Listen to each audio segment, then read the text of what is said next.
Welcome to Branding with Bex, where we explore business, marketing, and psychology, as well as the ideas, leaders, and innovations shaping the future of brands. Today, we're diving into a powerful idea, from storytelling to story living, why most loved brands don't just tell stories, they live them. Our guest today is a global marketing and innovation leader, board advisor, and entrepreneur who's helped build and scale some of the world's most admired brands. We'll unpack what it really means for a brand's purpose to show up in every product, partnership, and experience, and how leaders can build brand ecosystems that live their story every day. Shantanu, welcome to the show.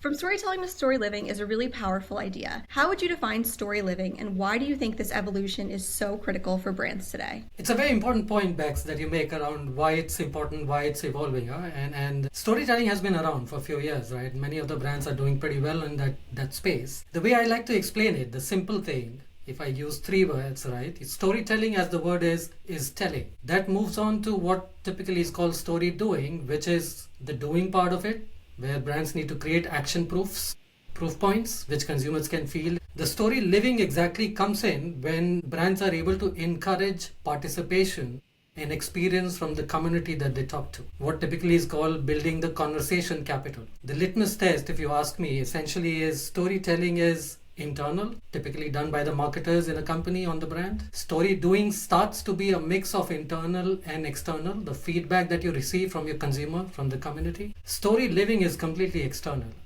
Mm-hmm. It's what comes back from the community, from the consumer about the brand. And that pulls it apart in my mind. Yeah, absolutely. So when it comes to the marketing perspective, many brands really focus on campaigns and messaging. What would you say is the main moment when storytelling stops and that story living begins for a brand? It's the conversation capital that makes a difference, right? And there are, I mean, if I want to talk about an example over here, and there are quite a few brands which are doing well in this space now. In the US, if you look at Patagonia Provisions, to be more specific, starts to create a conversation where people engage and talk about it. In European context, and I'm sure it's a fairly well-known brand, right? The brand Oatly.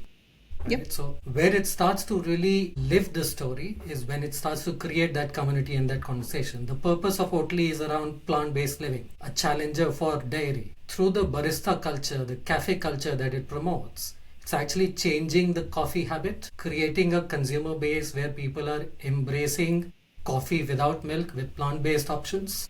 Mm-hmm. And that's creating a conversation.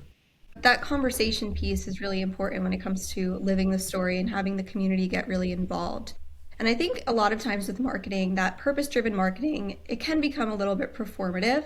So what would you say separates a brand that genuinely lives its purpose versus one that just maybe markets it? It takes a bit of courage, if you ask me, right? The key thing is brand needs to let go of control and let the community talk about their brand, their story, their positioning, and have the courage to let that happen in an organic way.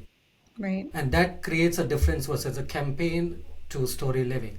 Campaigns are controlled. Campaigns are what the marketing teams put out. Yes, consumers play it back. Let me again draw the difference through examples, right? Now, if you look at Coca-Cola, yep. Fantastic brand, huge liquidity around joy and family moments and occasions. But everything that the brand does is owned, is controlled. And if you compare that with an Oatly has created a platform, a community, which if the brand lets go of the control and the community can talk anything about Oatly. And that goes out in the public space, that goes out in media and social media and everywhere. So that makes a difference of a well-managed campaign to let the story live its own life, let go of the control, let the community bring back value to the brand. Like you said, it's not the easiest for brands to step back and let go of that trust and just say whatever the audience says, let's see what they take and run with it. A lot of times as marketers, we want to kind of control those campaigns and the messaging that goes around it. So much thought goes into it. Yeah. But like you said, having the brand, kind of take a life of its own is really what transforms that story living piece and helps to create a sense of loyalty with that brand. And if I can add one thing, Bex, right? Yeah. Because how brands do it really is to create platforms or create opportunities for the community to engage. Mm-hmm. And again, Oatly building the cafe culture, the barista culture, it's actually enabling that conversation instead of shying away from it. And Right. that takes courage, even more than just letting go of control. Right, absolutely. You've led global marketing and innovation teams. How do you build systems where the purpose shows up in everything? So, from products to partnerships, and then even following through with that customer experience. Well, I've largely worked in the food and drinks industry, so let me talk in that context. And when you think of innovation, typically the classical traditional way of thinking of innovation is NPD, new product development. But that's not the end of the story, right? If a brand really needs to innovate with purpose, with story living, then it has to think beyond. It has to think sustainability. It has to think the full value chain. It has to think about engaging with partners and community, and build your innovation, which takes that all of that along. And again, a brand example that stands out for me in this space is KitKat. So, KitKat has done a nice innovation where it has actually built systems of cocoa traceability, right from the factory to farm. There is a strong purpose behind. They're trying to build income generation and income equality among cocoa farming communities. They have taken it to the level of engaging consumers through QR codes where people who buy KitKat can actually look back on how their purchase is contributing to what's happening with the cocoa farming community. And that creates an innovation which is meaningful for the brand. That's a great example. I like how it does close that whole product loop for the consumer as well, where you can take them along for the journey with you. And being really strategic with the partnerships that you're doing. I see with a lot of large brands is when they decide to partner up with another company or with a nonprofit, being really strategic in a way that the partnership exists more long term. I think we scale too with working with influencer marketing, just making sure that each influencer that they're partnering with or celebrity partnership, the collaborations are taking place over a more long term effect now. Yeah. To help really build that customer experience and also create that familiarity with the brand that really can apply to so many different aspects of the business. Innovation really helps to drive that storytelling where you come up with new products, new experiences, new tech. But how can brands live their story with greater meaning and authenticity when they're creating something new instead of maybe chasing just a new trend or the next new thing in tech? It's a bit connected to the previous question, right? It's again, and I touched upon this briefly. So KitKat is an example which is linked around sourcing. Now again, connecting it back to food and drinks industry, and the areas to innovate typically span across product formulation or packaging. Now, one example that stands out for me, and it was done by Corona, the beer brand. I think they started with a pilot in Brazil and maybe they have expanded further. I am not fully aware. But they launched a new six-pack. And Corona is based around, it's a beach, designed for beach brand. Right. And their defined purpose is, okay, we want to do good for the nature, for the beach community and the beach ecosystem. Mm-hmm. They launched a new six-pack, which they really tried to sell around the beach community. And the entire outer packaging made of straws, which is a byproduct from the beer production process. Mm-hmm. So you're actually using a byproduct to create your outer packaging. Yeah. And then launching it in the beach community. And then they activated things around it. Mm-hmm. Including not just a CSR initiative, but engaging the community to clean up the beaches, creating a pop-up store where you bring in plastic that you found at the beach and you get the product, and then creating a lot of sustainable engagement with influencers and community in that space. So simple pack innovation starts to story live the brand purpose. And that's a strong example for me. When it comes to either that new innovation or living that story for a brand, how would you say that employees, customers, or even partners would help a brand to live its story? Do you have any examples where, and we've discussed, the community becoming the storyteller, but how can people that work for the company exhibit more of those traits where they're actually living the brand as well? Yeah, and it's a repetition of the example, right? But I think again the cafe barista culture of Oatly stands out in this space for me. Yeah, if you walk into even a like of Starbucks, which has now Oatly has partnered with them, and the baristas, the attendants, the cafe attendants, which are called baristas, they talk about plant-based options all the time. They talk about what is the good, what is the health benefit, what is the advantage of using a Alpro or a Oatly plant-based milk coffee. Almond milk or oat milk, whichever they talk of. So it's not specific just to the brand because Oatly is an oat milk, but it's generating conversation around what are the alternates. Could be almond, could be soya, could be oats. And the brand is promoting that. It's creating that ecosystem. Do you think that the employees within the brand So thinking about it from like an employee advocacy standpoint, are there any brands that stand out to you where the employees themselves seem to be brand ambassadors for the brand? And do you think that that's a good strategy to go with? Red Bull has like its employees on the Wings team where they are the field marketers and they're out in the field distributing cans of Red Bull. They are representing the brand as advocates for the brand. So they're obviously very passionate about the energy drinks, but they're also kind of creating that lifestyle. If you work for the company, it does promote more of that action sports lifestyle. Do you think that that's important from a marketing standpoint? Yeah, and that's a good example, right? So I'll give you another different example, and this is from one of my companies I worked with and the brands I worked on as well. So you might know of the brand called Danone. So Danone is a company called Danone in the US, but it also has a brand which is the mother brand, like Danone. It's a 100-year-old brand, origins in Spain. It's kind of defined the family yogurt category more so in Europe and in other markets as well. Now, there was a moment a few years back when I was still with that company where the internal teams had started to lose conviction in the mother brand Danone because the yogurt category per se was growing a lot in the adjacencies around botanicals, around functional benefits, Activia, gut health. Those things were driving. And Danone is a basic yogurt. Right. So the internal teams were like, okay, what's the role of Danone? It's not on trend with the current things which are trending around yogurt consumption. And there was a concerted effort internally to reignite that passion around the mother brand. Now, if you think of it, Danone, in the markets where it had strong presence, mostly in Europe, had defined the category many years ago and had started to lose that traction. But there was a heritage behind it, close to 100 years. There were origin and provenance stories behind the brand. There was giving back to the community through sustainable sourcing. And even, say, strawberries that were sourced for flavored yogurts of Danone brand were done locally. And the brand managed to bring back those provenance and heritage stories to create interest. Now, suddenly, the internal teams, the commercial teams, the marketing teams started to talk about the brand in a very different spirit. And instead of saying that the brand is losing out on the trending interests, it was like, no, but the brand's equity is around origin, around heritage, and the history that it brings as a category captain. That changed the conversation. And then the brand did come back to growth and acceleration around it. Yeah, that's a great point. I think we're seeing that with a lot of brands too that have been around for a long time. Do you jump on the latest trend? Do you jump on what's happening right now? Or do you stick with more of the legacy brand and really dive into the heritage of the brand itself? When the Stanley Cup became really big, Stanley had been around for so long, but then they decided, you know what, actually we're going to change our target market and we're going to focus on adapting and being a little bit trendier, adding the handle to the cup. And we saw just how successful that was when they launched very differently into influencer marketing. So I think there's two ways to look at it. And there's some brands it works really well to jump on the latest trend. But for others, I think having that strong legacy brand that maybe hasn't changed too much, but you have that brand loyalty can go a long way. Even thinking right now about the holiday season and like Ralph Lauren being really big for, at least for holiday decorations this year, the theme seems to be a Ralph Lauren style holiday season.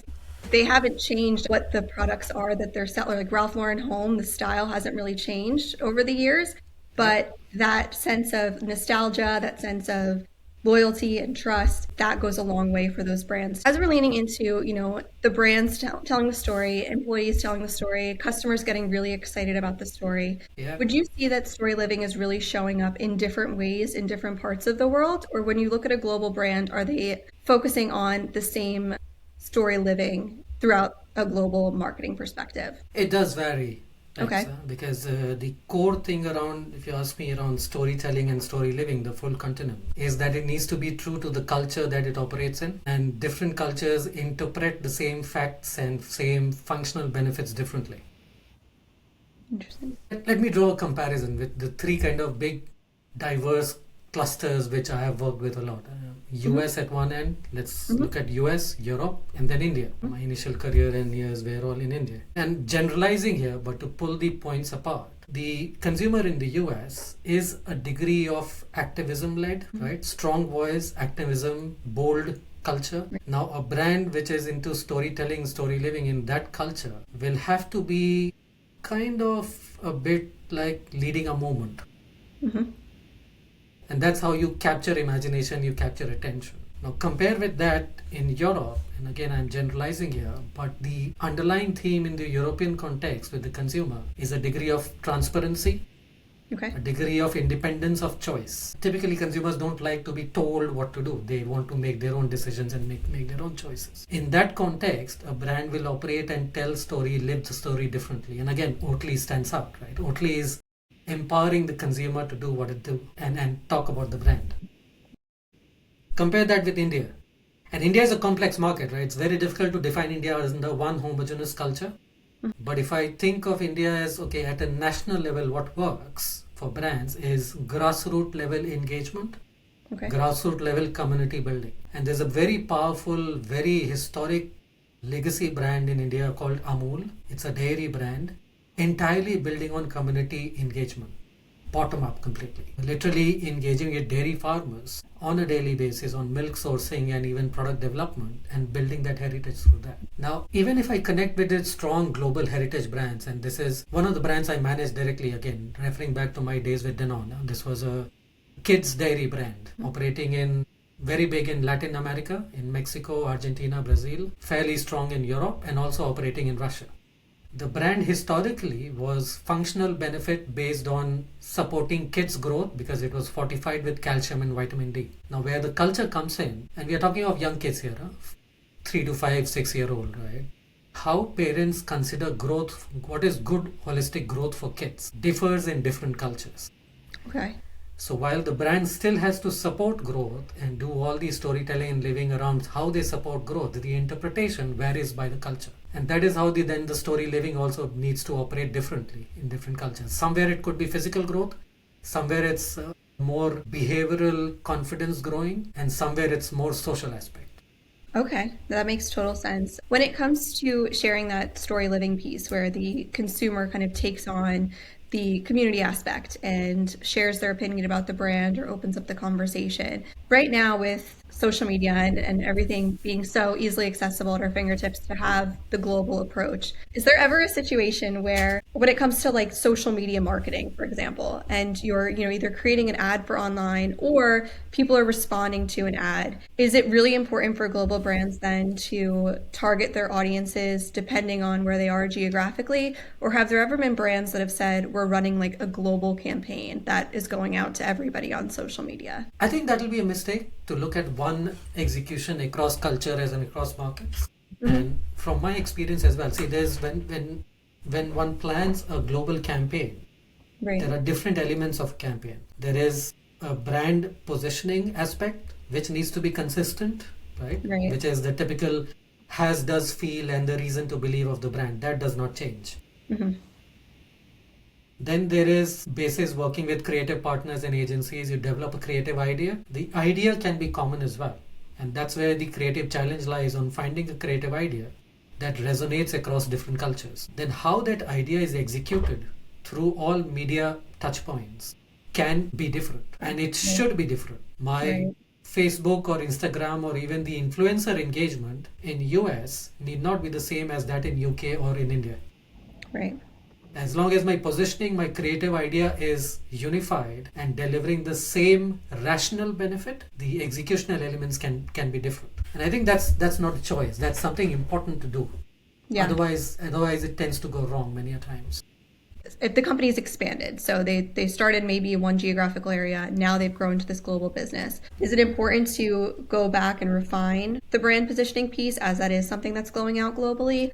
Or do you think it makes sense to stick to maybe like the legacy of how the brand has been because that's what's gotten them so far? Like at what point do you think it's necessary to change that, if at all? It is important in my view to keep evolving with the times and to be true to the culture that you're operating in, and consumers, even when you look at the visual world a brand creates, that has changed over the years. What from a simple design perspective, what was attractive 10 years ago might not be anymore. Right. Consumers have evolved and look at things differently. Now here again, it's important for brands to consider what is their position.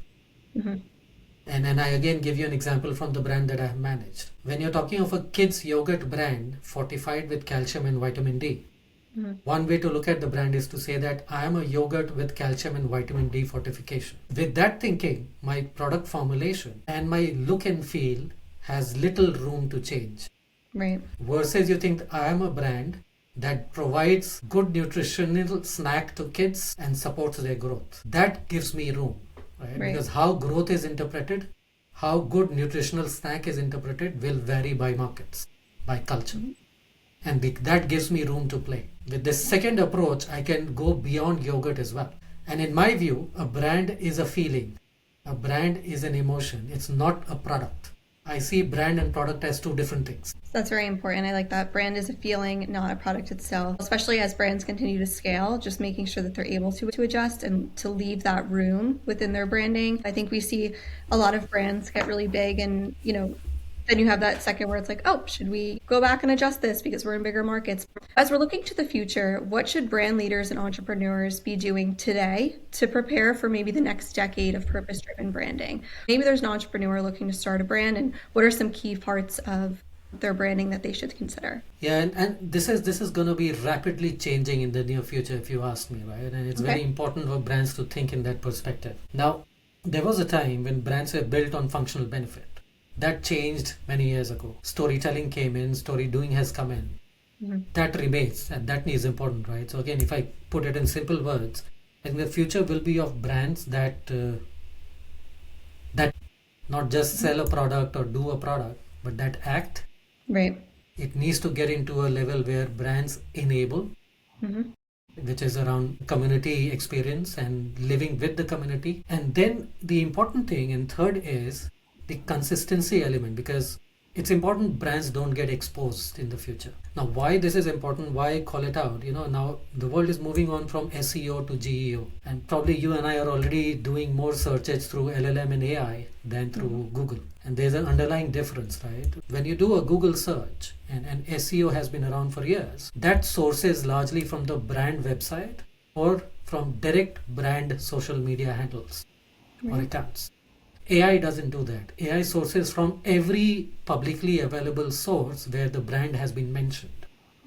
Even beyond, right? If there's a yogurt brand and somebody is querying about that brand, the AI tool could source from everything around yogurt, including the negative voices about the brand. Right. And brands need to operate in that space. So that's why just storytelling or even part story doing is not enough.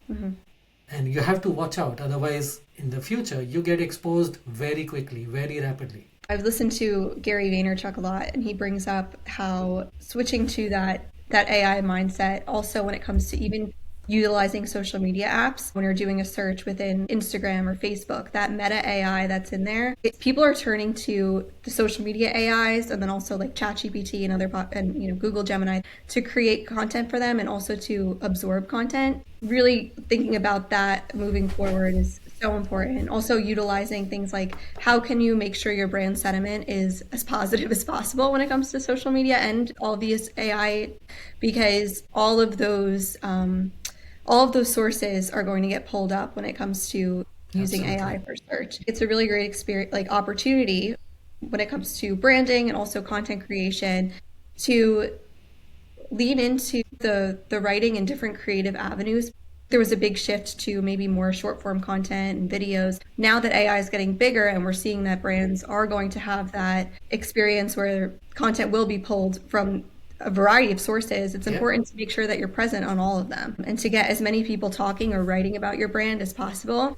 It's interesting from a personal perspective. I've noticed that a lot of the collaborations too, some outreach from brands right now has been collaborations through my website. So they've been interested more so in article writing from me, which I think is just an interesting thing to think about. It really shifted from maybe a short form video or just like a few photos or things like that to really dive into that storytelling piece, like you mentioned, where you're able to provide that long form content in an article or in a blog post. And that's actually really becoming valuable for brands out there if their brand is talked about on a variety of different platforms, not just social media. There are three things that stand out for me, right? So which looking forward, looking into the future, brands need to really be cautious about. And many a times I still see purpose being treated as an element of positioning, which I do think is a mistake.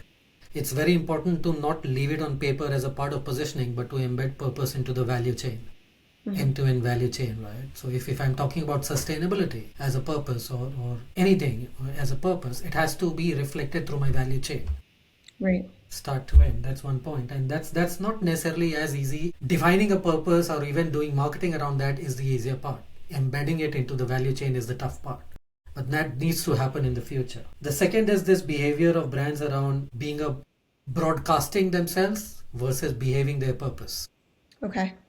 and the latter is more important in the future. Let the community, let the consumer broadcast you. You behave the purpose and you do the right things, which are the right things to do. With short-term growth or P&L pressures, that often gets compromised. So that's a watch out. That's something I keep telling my team as well. And the third is, and you touched upon this, right? And including the kind of engagements you have had, this brands need to design for participation, not persuasion. And that has also changed over the years a lot. And the way campaigns are built, campaigns are thought of, needs to be around participation and engagement, less around persuasion.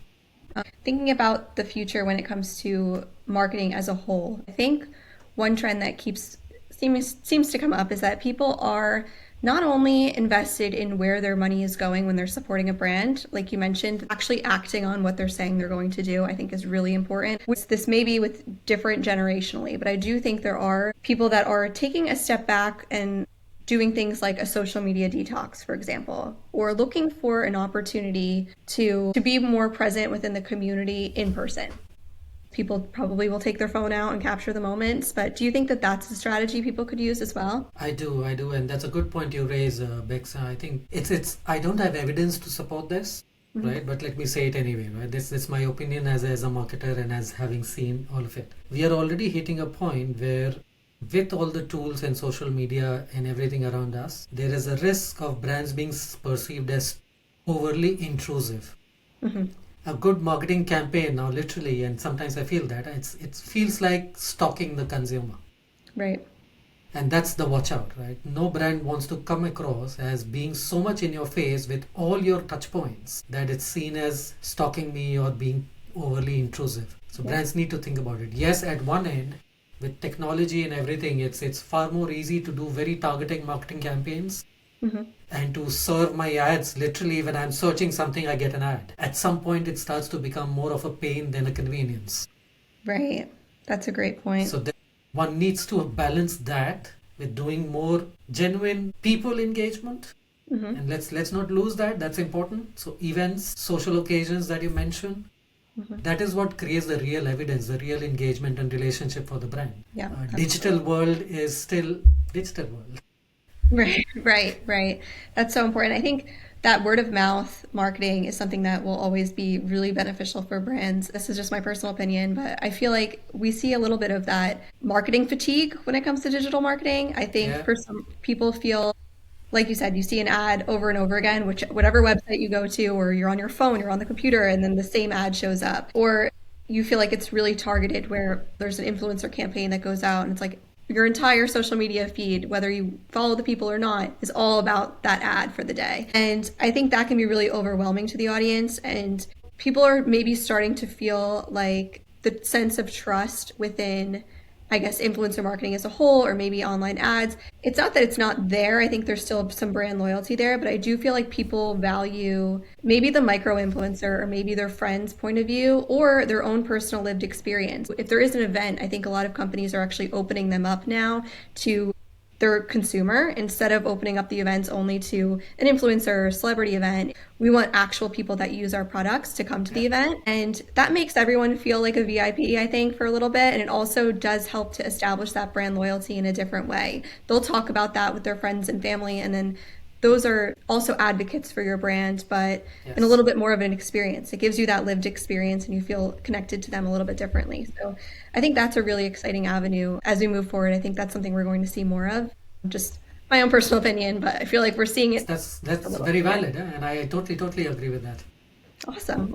Thank you so much for being on my show. I really look forward to sharing this with the audience. I think there's so many great takeaways in this episode. It was a pleasure to join this, and there's a good conversation to have. And I'm very, very passionate about this topic as well. And lovely speaking to you, Bex. I really hope you enjoyed this conversation with Shantanu, and we discussed so many great tangible takeaways for you to apply to your business today. If you're an entrepreneur, maybe you can take some of these back and think about them as you're developing your brand and marketing strategy. If you're interested in working with Shantanu, I will include his information in the show notes, as he does do freelance marketing work to help you expand and grow upon your business. He has a lot of experience within the global marketing space, and I think you'll learn a lot from him. Thank you all so much for tuning in, and I'll catch up with you on next week's episode.